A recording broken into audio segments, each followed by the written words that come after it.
Hi, I'm Sarah from You Floral, and today let's talk about what supplies you need to have for DIYing your own wedding flowers. So I have on the table here a collection of things that I recommend that you use when you're DIYing.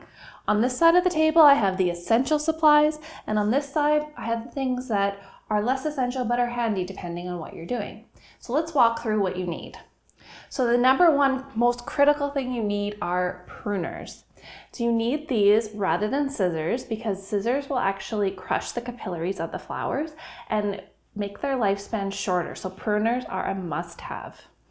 The other thing you're going to need is a selection of buckets. So some flowers are more delicate than others. So an example of that would be anemone or ranunculus, and they're going to need their own sort of small dedicated containers so they don't get crushed or smushed by other flowers. And then you're going to have some bigger buckets like this to put your greenery in. Greenery is much more hardy, and so it can handle having a couple bunches within one container. I also recommend getting a tiny little vase like this. So if you have any flowers that break during arranging, you have a home to put them in, and then you can even just put a little miniature bouquet in an extra spot that you have in your venue. If you are using ranunculus in your arrangements, you're going to want to have some wire. So this is a 16 gauge wire that you use to wire ranunculus if they end up being curvy. I have a tutorial on exactly how to do that. So if you're getting ranunculus, wire is very important. And the last thing that I would say is essential is zap straps. So these are also known as cable ties, and you can just get these at a hardware store or even at the dollar store. And they make putting your bouquets together super easy, and they hold your bouquets together super firmly. So that's what you need for essentials. In terms of things that are nice to have, I like using a Lazy Susan. So this is just one that I picked up at the thrift store, and it's super handy because you can put your vase on the top and then you can spin it around, and that way you can work on your arrangement from multiple sides rather than having to do a dance around your table. The other thing that I find helpful is some waterproof tape.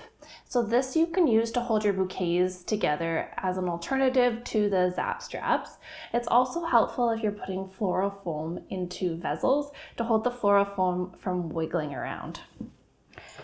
If you are going to be making boutonnieres, here's some helpful items for you. So this is boot sticks, and these are optional, but I really like them because they are magnetic. So you're going to attach your flowers to this part of it, and then this other side is the magnet, and it just attaches together. So that way you don't have to put any pins on the suit. So they're super handy. And then if you're making the boutonnieres, you also need this floral tape.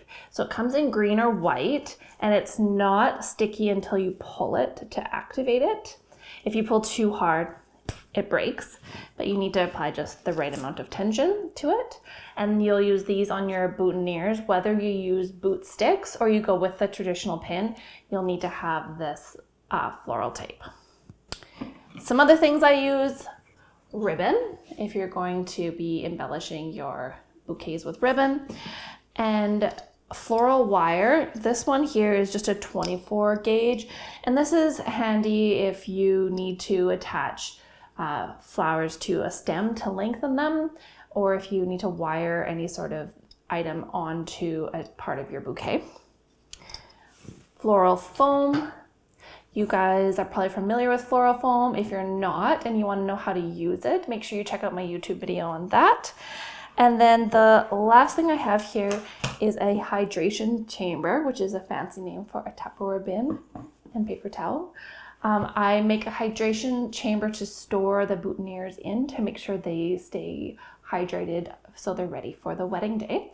Also have a video on exactly how to do that. So there you go. These are the supplies that I would recommend you guys get ready for DIYing your flowers, and hopefully that is helpful to you.